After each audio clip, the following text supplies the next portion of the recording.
And welcome, brothers, sisters, working class heroes. This is ThinkSpot Sunday night. Thanks so much for being here today. Big show this time. Normally we just do an easy Q&A. You throw some questions out.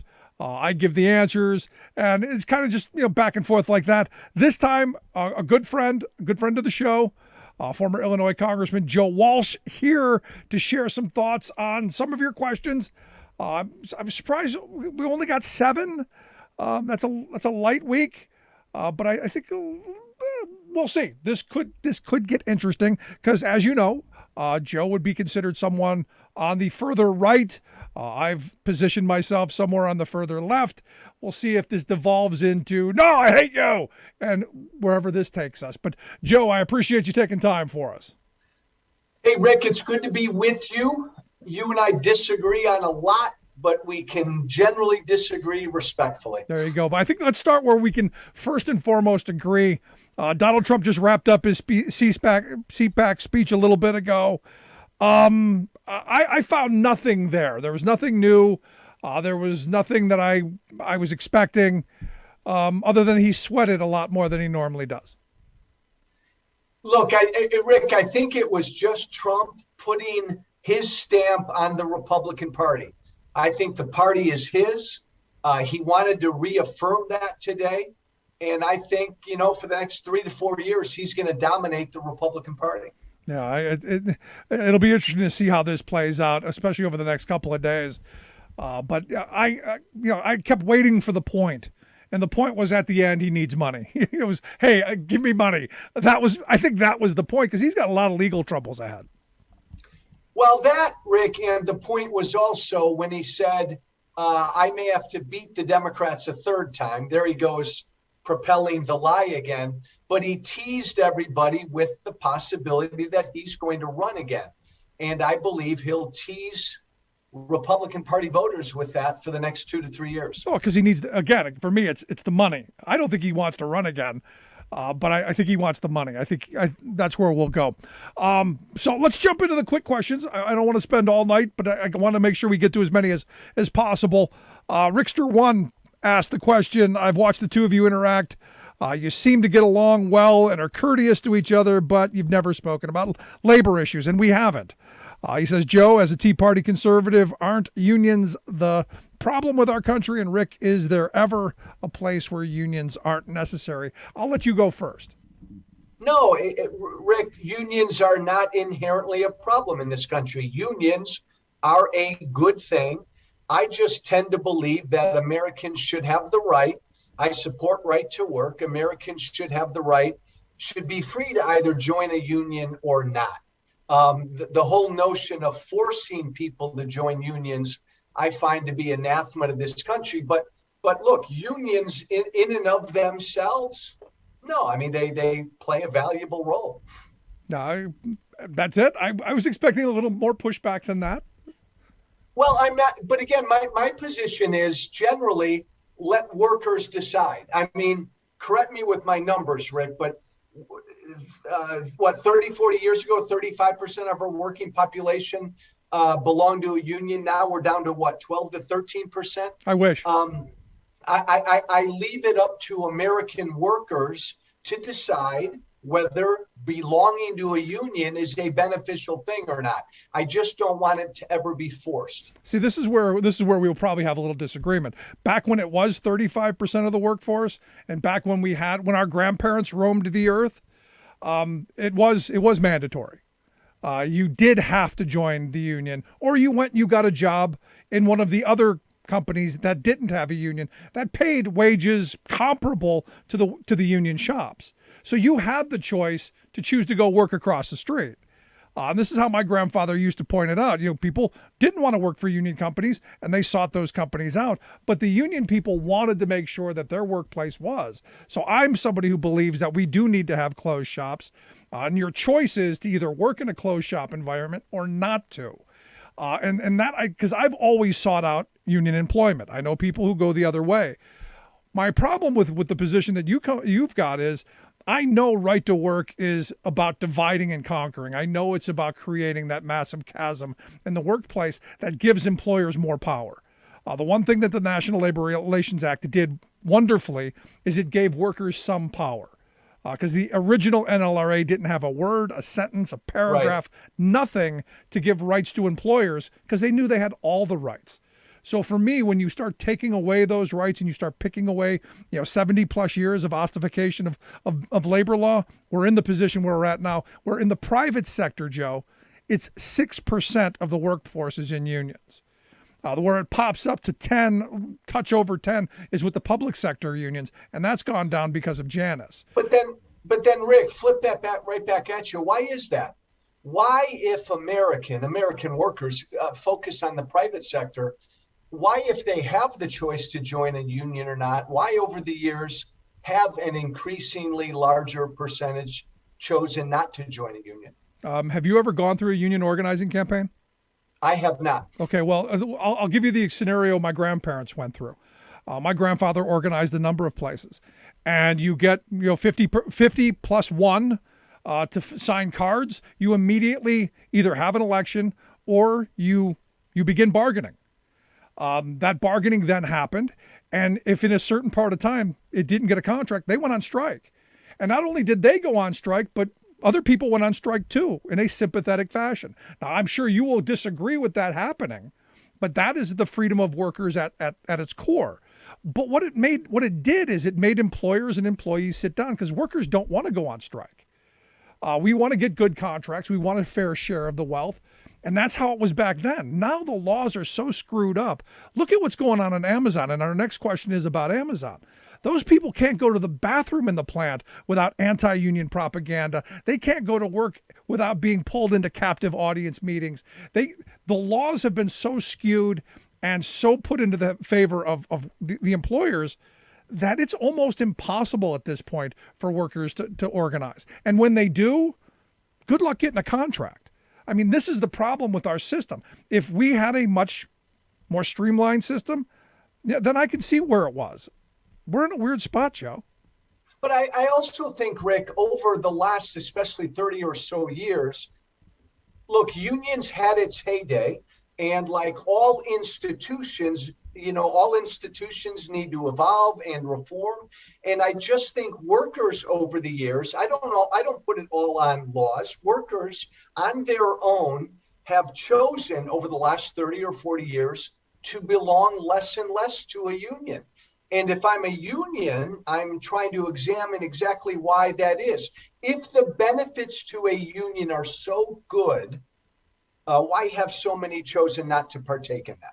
Well, I mean, there are polls out there now that 60%, 60 million people would join a union tomorrow if they could.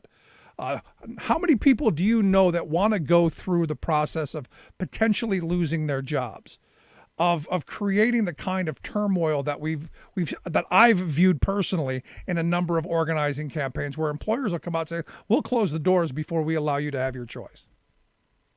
Well, but jump to Amazon. Should Amazon be unionized? Who should make that decision? Well, obviously the workforce, and we're going to see how that plays out. And isn't that, correct me if I'm wrong, Rick, but isn't that what's in process right now? I mean, workers at Amazon are going to be deciding in the near term whether to unionize or not. And this has been a 5-month process of constant harassment, of constant threats and intimidation. And I've talked to some of these people. It's constant stuff that's being, veiled threats and, all of the things that I've seen happen firsthand for far too long. Aren't all coming from one side, Rick? No. But understand, when you're talking about where the power lies, and this goes back to the original thing I said before, I think workers and companies should be on somewhat even playing fields. What does that mean? What do you mean by that? What you mean when it comes to being able to bargain, negotiate? Absolutely, without question. But understand, the employer holds all the cards. They go ahead. I'll let you. Well, you gave the face. Say, Rick, in general, that relationship, employer-employee, won't intrinsically the employer of a private company always hold more of the cards? Yes. No, and I agree with that. It's true. But it's not like Pennsylvania's workers' compensation law that still refers to it as master and servant. Yeah. So do we agree we can't go all the way back there? No, and I absolutely agree. And again, we never want to go back there. And unions have played a valuable role. I guess what I'm saying is they still can and they still should. I guess my emphasis would be, okay, it's on individual workers to decide whether they want to join. And I guess your retort to that would be, right now it's not a level playing field because employers are beating them over the head, making it really hard to join a union or form a union. Virtually impossible. And then you take it to the next step of a right to work scenario. This is where I have another problem. Right to work is a problem in that you didn't have to join a union. You didn't have to become a member, but you did have to pay for the negotiation and enforcement of the contract.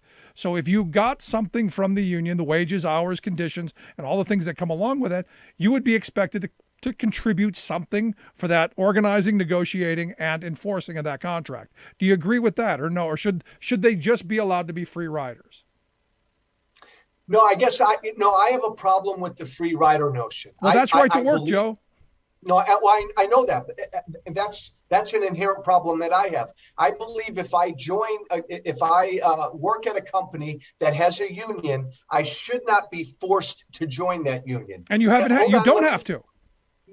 Well, right, and I should not have to pay dues. You don't have to pay dues, but you do have to pay for the organizing, the negotiating, and the enforcement of the contract. Right. I guess to be totally consistent, then I would just string that out. If I elect not to join a union, I work for a company, I don't join a union, I should not then benefit myself of the benefits that union negotiates for all of their members. So how do you go about doing that? And this is where this is an interesting point. How do you go about saying, okay, well, you don't get what everybody else is getting in the workplace? Then again, playing this out, then I would, as an individual who freely chose not to join a union, I'd have to negotiate my own contract. And that leads us where? That leads us to a scenario where we began with, which is if you don't have a union, everybody negotiating their own bad deal. That leads us to a competitive situation where if Rick Smith says over time that union at that workplace is going to negotiate better benefits and pay for union members, well, then I, as an individual who's not partaking in that, I'm going to see that benefit. And then maybe I'll decide, I better join the union. So I believe in that competitive playing field. Now, I want to get to the next question, but I want to finish up on one point. So what you're saying is you think that in a scenario where there are multiple opportunities to not engage with the union, you think that the union is going to have the bargaining power of a split workforce to be able to offer better wages, hours, and conditions without the ability to say everyone's involved. Because here's the thing, when you give the employers to go, you know what? I don't need Joe Walsh because Joe Walsh is a union member. I can go get Bob over here. I can go get all of the reserve labor that's out there. I can maybe go to Mexico. I can maybe do a whole bunch of things. Our labor's history is just littered with stories. In fact, real quick, I was in Kansas City, back in 2013 when we did our labor history tour. And there's a big auto plant there. And the guy took me up to the window and he said, look out on that field where there's that beautiful park. And there was this big, beautiful, lush park with slides and all kinds of stuff. He said, that's the picture that is that park. And it was a picture full of men standing, waiting for someone to get injured or fired so that they could take their place. When you have that kind of desperation, you can't have a split shop like you have, Joe. I would prefer a competitive playing field where that union has to compete for that bargaining power. I prefer competition as well. If that union does not have to compete for that bargaining power, that union over time is not going to do what that union should do. So I'd rather that union competes for members. Yeah. Well, let's move on because there's another one that Amazon is becoming extremely large employer in the U.S. and increasingly crushing labor rights. Do you think the government should be involved in dealing with companies that size, since unions almost non-existent at this point. And he links to an article on the Alabama, the Bessemer, Alabama situation. Do you think Amazon's too big? Well, again, those are always funny questions, Rick. If I said it's too big, then what do I want government to do about it? So I would say no. Amazon is a damn successful company that benefits millions and millions of Americans. So no, I don't have a problem with Amazon's size. Okay. And do you think the government should do anything to help workers organize in that plant, or should it just be, how it's playing out? No, to me, that plant should be no different than any other plant. Just because Amazon is bigger, the workers at Amazon are going to have to decide, and they should have the right to decide if they want to unionize. Yeah, I go back to some of the stuff that I saw Walmart do. In Oklahoma, there was a Walmart meat plant. They had a butcher shop that voted to organize, and they had a union for about 6 seconds, and then they closed the entire store. Sends an interesting, chilling message. And this is the kind of stuff that we've seen repetitively over years. Well, I agree. But in that example, Rick, why and what can be done about that? What can be done about that? Well, obviously there are. What would you do about that? Well, what I would have done is I would have put an injunction on them to organize the next place. I would have been much harder on the bargaining from the beginning. There are things that they've done in the past where this stuff has come up, where they've said, look, we're going to impose bargaining rights for workers in places that you have. Do you think Amazon's too big? I think they're getting there. I think Amazon is getting to the point where they're too big. You're someone who says you believe in competition. I don't know how you can have someone compete with Amazon at this point. And in fact, I think at some point they're going to destroy all the brick and mortars. GameStop was in the news for a quick moment. And interesting, I bought my kid an Xbox for Christmas, and the guy at the GameStop store that we went to bought it from Amazon. Got it from an Amazon facility. I mean, that's how weird it is. No, I know it's weird, but again, it's a fascinating discussion, Rick, because in essence, it is the market at work. Amazon has succeeded in the market. We talk about brick and mortar shops and brick and mortar stores. I get that, but they've got to compete. And if they can't compete, that means you want the government to come in. And I mean, it's like with Facebook, or what should we do about Facebook? To me, build a better Facebook. We'll get to that. Competitor to Facebook. I'm sure we'll get to that. And this is where I have a problem as well. Look, I don't want the government to be imposing things, but I want there to be an even playing field. I want there to be a floor. But you can't say that. If you don't want the government to impose things, but you want there to be an even playing field, how do you get that without government? And that's the thing. And this is where, as a labor person, the ability to shut things down, and the ability to have secondary strikes, the ability to have secondary boycotts, the things that we did pre-Taft-Hartley, I thought held corporate power in check, because nobody wants all of their suppliers to go on strike. I mean, if we're really going to talk about the free market, then unleash labor's ability to do the only thing that they have the capability to do, and that's fold their arms and march their feet out the door. That's where we came from. That's not where we are right now. If you want to go on strike in this country, it better not be for an economic reason. It better be for an unfair labor practice, or they're going to replace everybody and you just lost everything. So by weighing the whole scenario on the side of corporate power, which is where it's at, is making things much more difficult. I'll give you an example. During the Trump years, I was a steward for a number of years where I would go in and I would argue people's grievances. And sometimes it would get heated. Sometimes the employer would say, you're an asshole. And sometimes I go, yeah, back at you. Thanks to the Trump NLRB, if I use salty language, if I'm disrespectful, I can be fired. There used to be an even playing field. It's now even more tilted. So the more tilted this platform becomes, the more desperate working people become. Okay. And so Rick's common ground, and maybe these two don't match, but I believe there should be more of a level playing field. And I believe workers should have the right to strike. But I believe workers, and throw something at me if I'm talking out of both sides of my mouth, I don't believe workers should be forced to join a union. And as I said before, is that compatible? well, as I said before, I'm of the mindset that you don't have to join the union, but you do have to pay for what you get. And it was fine before Janus in the public sector. You had people who paid fair share. They weren't members. They didn't have to participate at all, but they paid for what they got. Because here's the thing: I've asked a number of organizations. I asked the Chamber of Commerce locally. I said, I would like to come to your dinner where at the time it was Kevin Spacey before he got into all his legal troubles. He came to speak. I said, I'd like to come and see him speak. And they said, here's how much it'll cost. I go, no. A friend of mine's a member. He doesn't pay. I want to come with him. And they're like, no, you have to pay. You're not a member. I, as a union guy, go, I agree with that. I should have to pay. But if I'm following the right to work logic, I should get that for free, shouldn't I? Because I want it. Well, I think that's the ultimate inconsistency in right to work that I don't support. Right. If I willingly choose not to join a union, I should not benefit from the bargaining that union did. But can you agree that it's impossible to separate that? No, I don't agree with that. You don't think it's impossible to separate what you would get from the employer? Oh gosh, no. Well, I mean, take a plant that's got 500 employees. Because here's what I would do.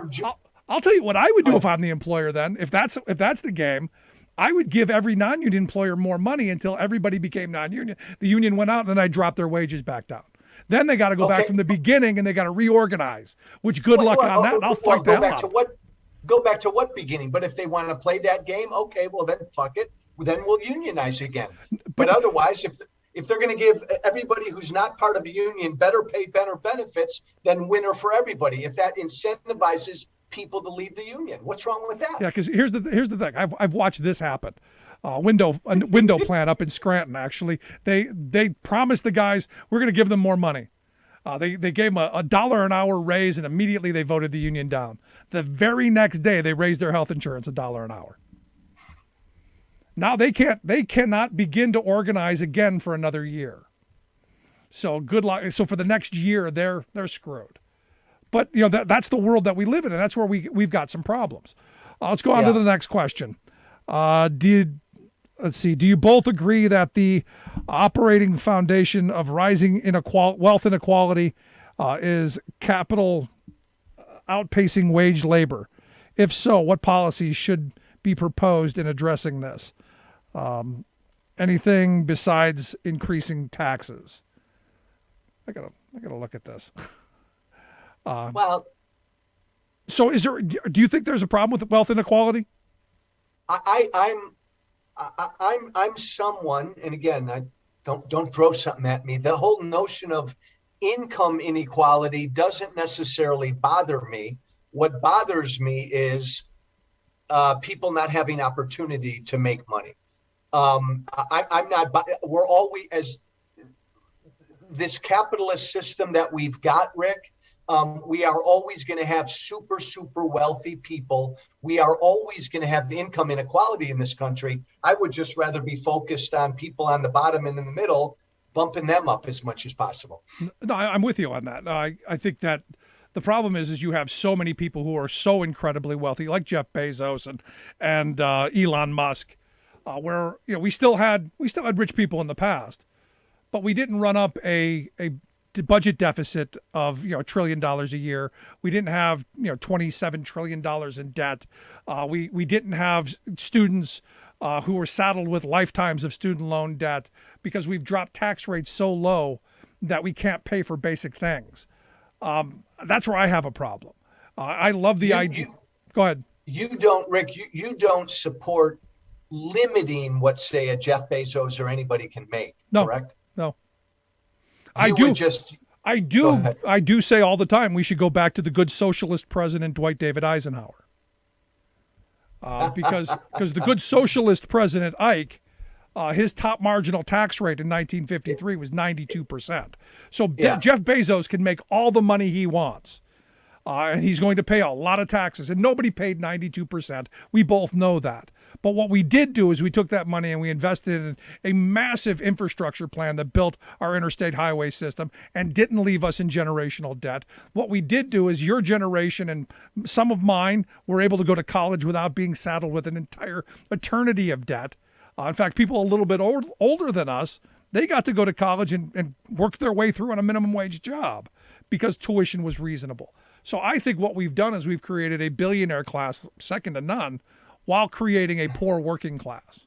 Yeah, but it's just all these issues, Rick, are so much more nuanced and complicated than that. Yeah. Why is college tuition so high? It's because government has always been the key lender. I mean, get government.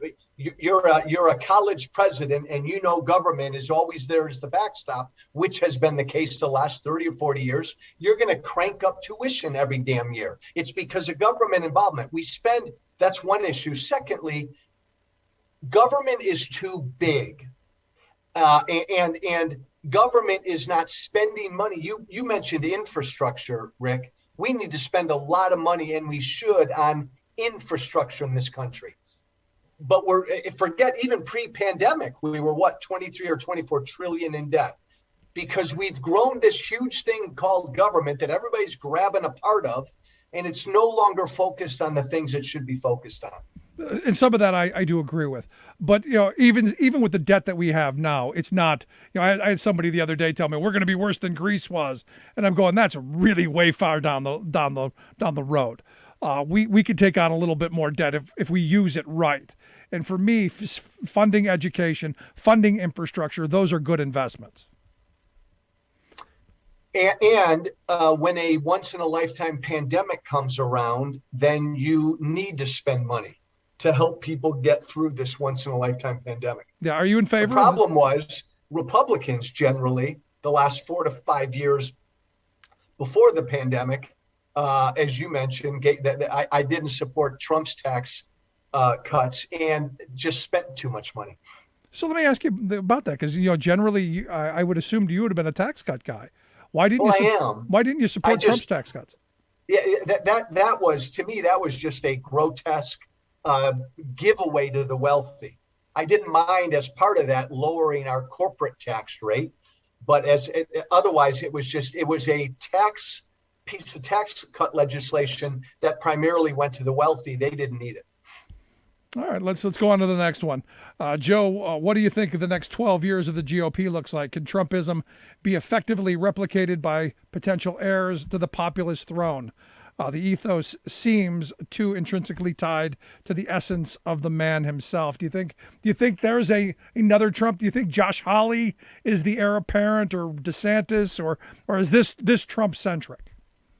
No, I think Trump has opened up Trumpism, which, Rick, is this nationalism, this populism, build a wall around the country. I think that will live on beyond Trump.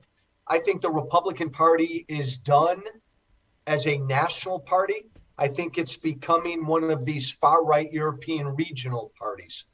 So it will be very strong in red state America, and I think it will become more Trumpy each and every year. Yeah, I think we're going to continue down this crazy path of people trying to be much more extreme than the next. And what's interesting to me, and maybe you'll agree or disagree, is how they're trying to become kind of worker-centric at this point. I don't know if you saw Jim Justice coming out the other day saying, right to work and prevailing wage attacks are bad for the economy. And I firmly agree. I think the Republican Party's doing what I had feared they were doing under Trump for a while, and that's courting the building trades of the labor movement. Well, and let's be real. Let's look at the facts, Rick. White working class is voting Republican now. White working class is voting for this new Trump Republican Party. His share of the Latino working class vote and the Black working class vote went up in the past 4 years as well. Still a minority, but his share is going up. Democrats have lost the white working class vote. If I had one real concern, if I were a Democrat, it would be this. They really have lost it. No, and to be honest, and I say this all the time, I am no longer, as a 50-something white male, straight white male, I am not the focus of the labor movement or the Democratic Party. I am no longer really interested in the interest of either of them because they're looking down the road at the demographic shifts that are coming. And I think that's a mistake. And again, Rick, but I also think one area where the Democrats got to be really careful is so much focus on a lot of this wokeness stuff. Yeah. Which turns, I know they're cultural issues, they're not economic, but they turn off white working class Americans. We're going to get rid of the name George Washington or Abraham Lincoln.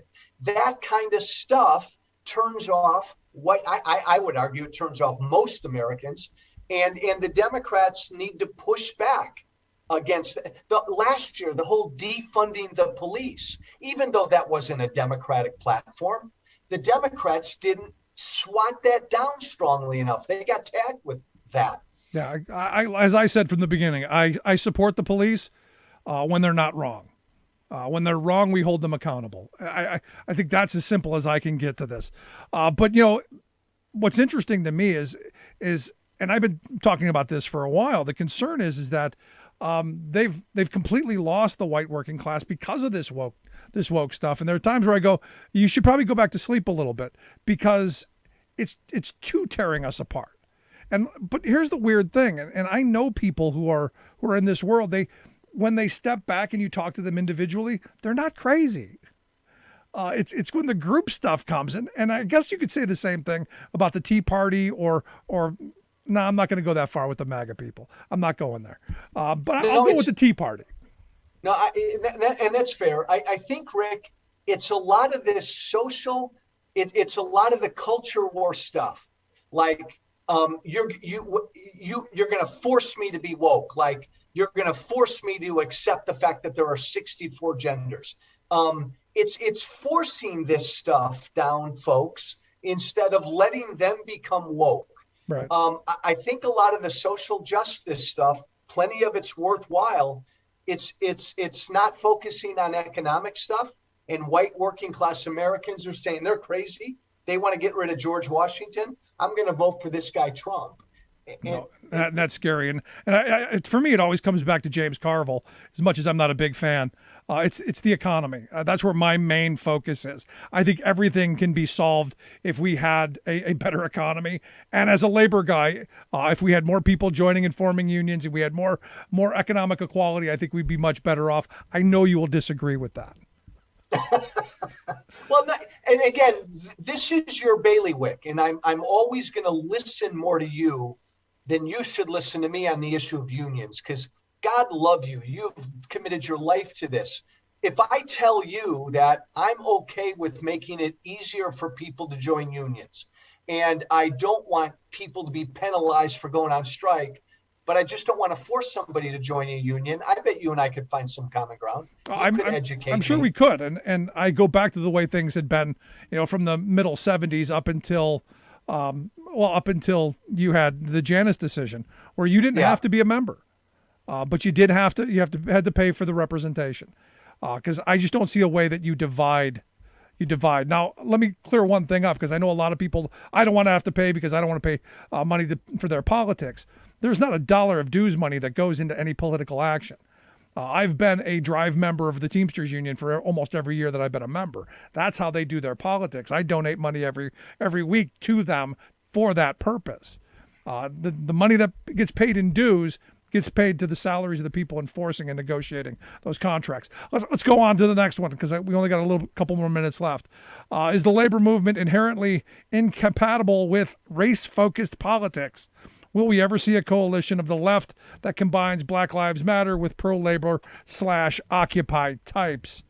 I don't understand. To me, that they should be totally compatible. Again, this is going to sound like a white guy saying I'm not a racist, but for me, it's not about black or white. It's about green. Yeah. As a kid growing up in a black housing project, I was just as broke as the black kid living across the street.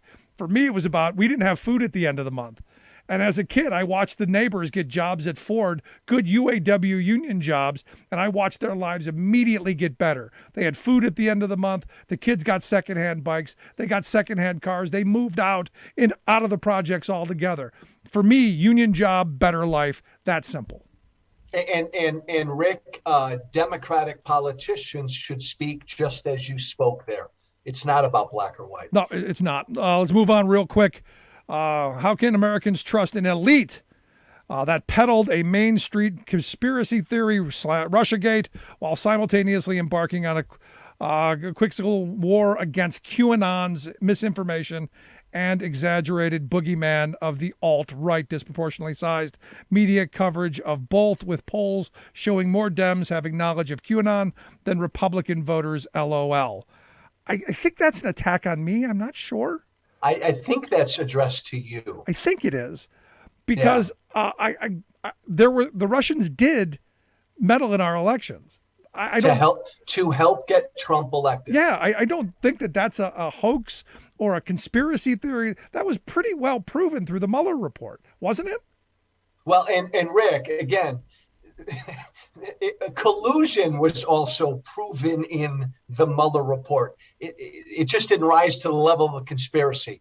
But again, that's the original lie, and then the stolen election is the other lie. And now the other lie is that the January 6th lie, that it wasn't an insurrection. It was just a few rowdy people walking through a hallway. Yeah, we're rewriting that history. But the QAnon thing, they found a nugget. Look, I think we're all against child sex trafficking, aren't we? Yes. Yeah. Yes. So where that happens, I'm with the Q people. It's everything else I disagree with. What? Right. And Rick, again, I don't really know the first thing about QAnon. I don't. A very small percentage of Trump's cult, I think, are QAnon hardcore followers, but a much larger percentage of Trump's cult are okay with what the QAnon people do. That's the problem. Yeah. And finally, let's get to the last question. What are your thoughts on the role of tech companies and the specter of misinformation that seems to loom large in the minds of right-thinking Dems and neoliberals? I guess this is pointed specifically at Democrats and, the neoliberals I'm not fond of, but not towards the right and to that other side. It's just the tech companies only persecuting you conservatives, Joe. They only go after you. My God, Rick, you turn on Fox News every damn night. It's this. That they're being silenced, that the right is being silenced, and these cries from people on my side yearning for demanding government to somehow get involved with Facebook and Twitter. Leave the internet alone. Leave the internet alone. We agreed on a couple of things. Wait, no. Where are you on that? Should the government be involved with Facebook or Twitter or any of that? No. I think the companies have the right to censor if they choose to. It's their platform. You signed on to a private corporation and their terms of service. If they throw you off, I don't believe you putting your picture. Big? Is Facebook too big? Vis-a-vis our Amazon conversation. My problem is with their algorithms. My problem is that it's not that they're too big. It's that it's too easy to put people into weird places. Yeah. And I think a lot of what's happened is, and I know people who they've gone down some really dark paths, because when you start, it's like the internet itself. It's like a drug. The second you take that first dose, they keep feeding you more and more and more and more until that's all you're consuming. And I try to, and I wish more people would, but I try to read the Q stuff. I try to read the Black Lives Matter stuff. I try to find what I can to be able to make some kind of an informed choice. But if all you're seeing is, Donald Trump's God, and the election was stolen, and their news networks and all of these outlets there to feed you this drug, that's a real problem.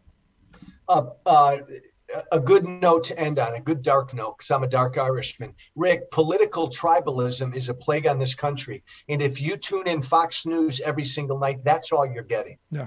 And look, there are people who live in the MSNBC tribe in corner, but right now the Fox News tribe is just a different reality. It's an alternative reality. So is there anything government can do to No, rein that back? no, You just think no. Wild West? No, government should not do anything to Fox News or MSNBC or any of them. Should there Don't be you any? agree with it? Should there be any fairness doctrine type legislation? Because I look No. at talk radio. There's virtually no way for a liberal show to rise anywhere near, no matter how good or bad they are, to rise anywhere near the level of a Limbaugh or a Hannity or any of them. Yeah, but why is that? Well, because the stations are formatted. They buy into a slew of programming. In fact, I had a guy tell me locally that there isn't enough money on the planet for him to put me on their station. It's the big 50,000 watt station in our area. But Rick, again, call me naive. Okay, there's not a market. Again, conservatives dominate talk radio because the average talk radio listener is an old white conservative. Right? Touche. And they've got a lot of time to listen. You're absolutely correct. But the competition thing, I don't agree with. I think you could get those people. I think the left has the same kind of red meat that they could throw out that the right does. Well, then come on. If you're the general manager or the producer of a liberal progressive talk radio show, put somebody on. If the market is there, the audience is there, go to town. Look, I'm not a fairness doctrine guy. I don't think it's possible. With the day of the internet, I don't think it's possible, but there's a lot of talk about it. Oh, there is a lot of talk. And there's actually, Rick, again, there's talk on the right as well. The conservatives, there's talk about it as well. And do you find that interesting? Because there's this victimhood on the right because, I'll be honest, I don't see it. And maybe it's just because I'm looking at it from a different perspective. I don't see the kind of persecution that the right claims that they have. Rush Limbaugh died a couple weeks ago. He made his career off of feeding his audience's grievances and resentments. Nope. And unfortunately, Rick, this is what way too much of the conservative media world does. They manipulate these people and they make them out to be victims. It's sad and it's wrong. Yeah, but you spent years doing right-wing talk radio. I refuse to engage in that crap. I'm more like you. I've always tried to focus more on talking about issues. Oh, and that's why I love having you on. And I hope you'll come back and we can do this again. We'll see what kind of reaction we get from you folks. Tell us what you think. Is this something we should do again? Joe, I appreciate the time as always, my friend. And it was fun talking with you. Rick, thank you. And I mean this. It's always good to talk to you about unions because I learn shit. Thank you. I appreciate it, Joe. Thanks so much. Again, love to hear your thoughts. You can email me, rick@thericksmithshow.com. Hope you enjoyed this edition of our ThinkSpot Sunday. Make sure you follow us on the page there and also give us a couple of thumbs up. Thanks so much for being here. We'll see you back here next time.